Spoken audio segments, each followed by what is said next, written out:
Il-Qorti tal-Appell ikkonfermat sentenza ta' 3 snin ħabs effettiva lil Anthony Taliana ta' 32 sena.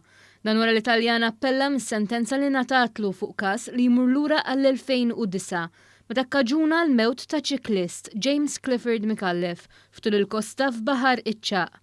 Fis-sittax ta' April għall-ħabta tal-5 kwart ta' filgħodu Taliana Tajjar lil Micallef u baqa' sejjer. Fuq il-post kien instab il-bumper tal-vettura flimkien man-numru tar-reġistrazzjoni kif ukoll il-katavru ta' Micallef. Taliana kien tressaq il-Qorti akkużat li kkaġuna l-mewt ta' Micallef li saq bit-traskuraġni li saq taħt l-influenza tal-alkoħol jew drogi li baqa' sejjer wara li tajjar lil Micallef u li kien riċediv.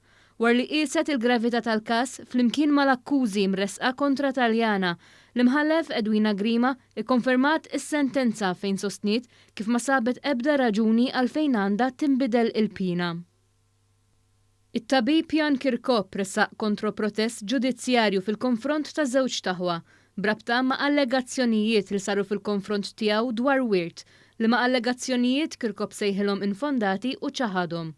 Kienu l-aħwa Alberta u Jane Manjon li kmieni l-ġimgħa li għaddiet fetħu protest ġudizzjarju kontra t-tabib Kirkop fejn allegaw li hu flimkien man-notar Joseph Cilja wettqu irregolaritajiet brabta mal-wirt tagħhom Mario Manjon.